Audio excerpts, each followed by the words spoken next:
Să vedem. Eu vreau asta. Tu vrei să mănânci ce e aici? Da. Și eu atunci ce e acolo, da? Da. Să nu deschizi acum. Nu. Nu deschide. Să iau și eu. 1, 2, Doi, 3 și... și... Măsline! Tu măsline, eu crembuști. Și trebuie să pupăm? Hai să vedem cum e. Foarte bună.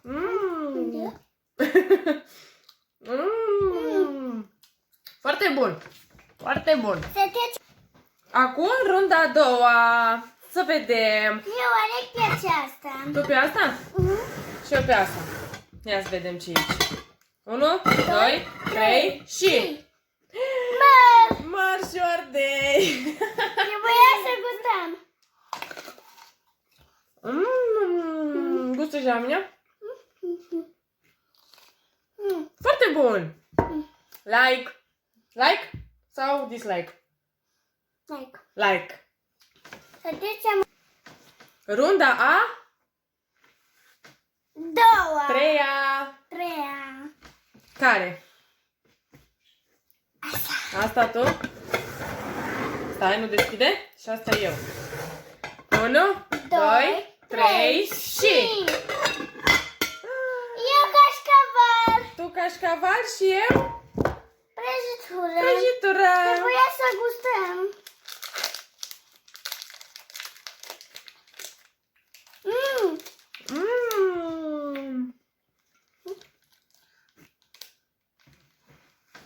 Foarte bun.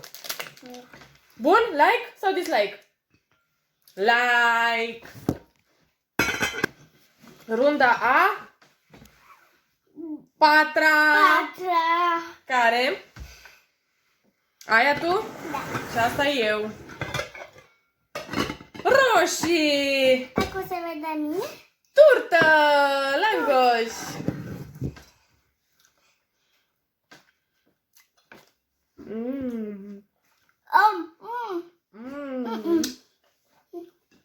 Nu mi place.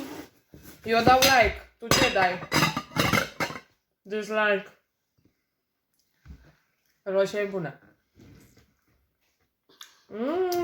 Like. Gata?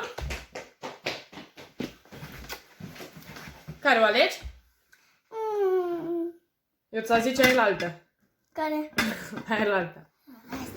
Aia? Și asta eu? 1, 2, 3 și... La mine castravete. Castravete și eu am pâine cu sos de usturoi. E bun castravetele.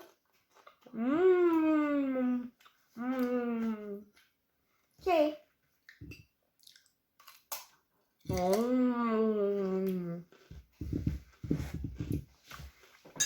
Noi am făcut un... Cum se numește? Super tare. Super tare, dar ce e? Un? Acum? Un challenge. Un challenge am făcut. Acum?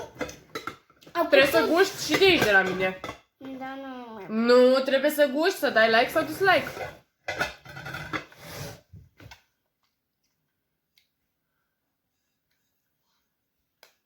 E bun? E bun, like! Și cam atât pentru astăzi. Mami, acum tu te duci afară că și eu pun. Dar nu acum, în challenge-ul viitor. Acum spunem la copii, ce spunem? Pe curând, Pa, pa! pa, pa!